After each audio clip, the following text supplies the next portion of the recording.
शादी के बाद विदाई का समय था। नेहा अपनी माँ से मिलने के बाद अपने पिता से लिपट कर रो रही थी। वहाँ मौजूद सब लोगों की आंखें नम थी। नेहा ने घूंघट निकाला हुआ था। वो अपनी छोटी बहन के साथ सजाई गई गाड़ी के नजदीक आ गई थी। दूल्हा अविनाश अपने खास मित्र विकास के साथ बातें कर रहा था। विकास ने कहा, यार अविनाश, सबसे पहले घर पहुंचते ही होटल चलकर बढ़िया खाना खाएंगे। यहाँ तेरे ससुराल में खाने का मजा नहीं आया। तभी पास में खड़ा अविनाश का छोटा भाई राकेश बोला, हाँ यार, पनीर कुछ ठीक नहीं था और रसमलाई में रस ही नहीं था। और वो ही कर जोर जोर से हंसने लगा। अविनाश भी पीछे नहीं रहा। अरे हम लोग होटल चले, जो खाना है खा लेना, मुझे भी यहाँ खाने में मजा नहीं आया। रोटियां भी गर्म नहीं थी।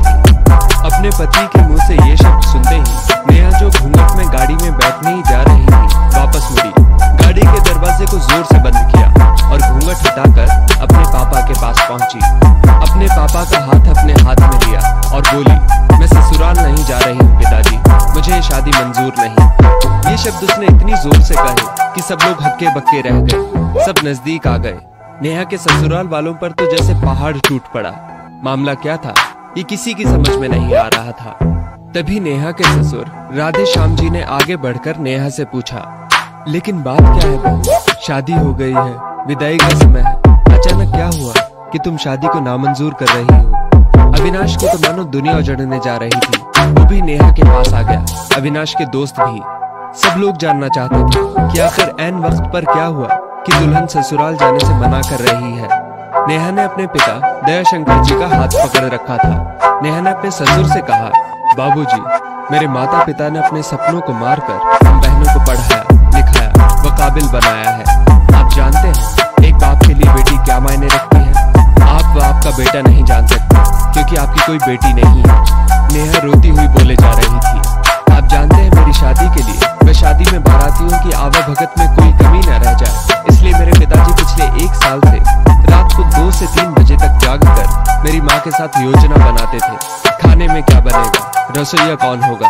पिछले 1 साल में मेरी माँ ने नई साड़ी नहीं खरीदी, क्योंकि मेरी शादी में कमी न रह जाए। दुनिया को दिखाने के लिए अपनी बहन की साड़ी पहनकर मेरी माँ खड़ी है। मेरे पिता की इस 150 रुपए की नई शर्ट के पीछे बनियान में 100 छेद हैं। मेरे माता पिता ने कितने सपनों को मारा होगा, ना अच्छा खाया, ना अच्छा पिया। बस एक ही ख्वाहिश थी कि मेरी शादी में कोई कमी ना रह जाए। आपके पुत्र को रोटी ठंडी लगी, उनके दोस्तों को पनीर में गड़बड़ लगी, व मेरे देवर को रसमलाई में रस नहीं मिला। इनका खिलखिलाकर हंसना मेरे पिता के अभिमान को ठेस पहुंचाने के समान है। नेहा हाँफ रही थी। नेहा के पिता ने रोते हुए कहा, लेकिन बेटी, इतनी छोटी सी बात। नेहा ने उनकी बात बीच में ही काटी और बोली, ये छोटी सी बात नहीं है पिताजी। मेरे पति को मेरे पिता की इज्जत नहीं। रोटी क्या आपने बनाई? रसमलाई, पनीर, ये सब केटर्स का काम है। आपने दिल खोलकर वह हैसियत से बढ़कर खर्च किया है। कुछ कमी रही तो वो केटर्स की तरफ से। आप तो अपने दिल का टुकड़ा अपनी गुड़िया रानी को विदा कर रहे हैं। आप कितनी रात रोएंगे क्या मुझे पता नहीं। माँ कभी मेरे बिना घर से बाहर नहीं निकली। कल से वो बाजार अकेली जाएंगी। जा पाएंगी? जो लोग पत्नी या बहू लेने आए हैं वो खाने में कमियां निकाल रहे हैं। मुझ में कोई कमी आपने नहीं रखी। ये बात इनकी समझ में नहीं आई। दयाशंकर जी ने नेहा के सिर पर हाथ फिराया। अरे पगली, बात का बतंगड़ बना रही है। मुझे तुझ पर गर्व है कि तू मेरी बेटी है, लेकिन बेटा, इन्हें माफ कर दे। तुझे मेरी कसम, शांत हो जा। तभी अविनाश ने आकर दयाशंकर जी के हाथ पकड़ लिए।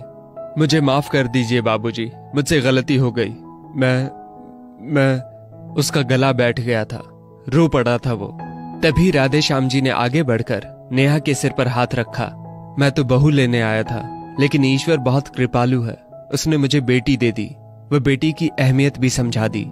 मुझे ईश्वर ने बेटी नहीं दी, शायद इसलिए कि तेरे जैसी बेटी मेरे नसीब में थी। अब बेटी, इन नालायकों को माफ कर दे। मैं हाथ जोड़ता हूँ तेरे सामने। मेरी बेटी नेहा मुझे लौटा दे। और राधे श्याम जी ने सचमुच हाथ जोड़ दिए थे। वह नेहा के सामने सिर झुका दिया। नेहा ने अपने ससुर के हाथ पकड़ लिए। बाबूजी, राधे श्याम जी ने कहा। बाबूजी नहीं, पिताजी। नेहा भी भावुक होकर राधे श्याम जी से लिपट गई थी। दयाशंकर जी ऐसी बेटी पाकर गौरव की अनुभूति कर रहे थे। नेहा अब राजी खुशी अपने ससुराल रवाना हो गई थी।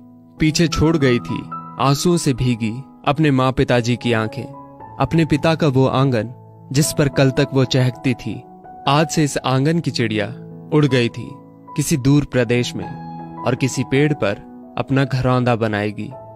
एक बेटी माँ बाप का अभिमान व अनमोल धन होती है, पराया धन नहीं।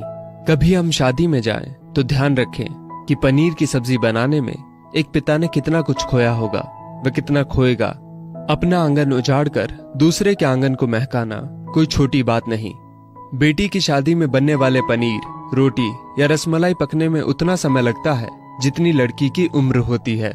ये भोजन सिर्फ भोजन नहीं, पिता के अरमान व जीवन का सपना होता है। बेटी की शादी में बनने वाले पकवानों में स्वाद कई सपनों के कुचलने के बाद आता है व उन्हें पकने में सालों लगते हैं। बेटी की शादी में खाने की कद्र करें।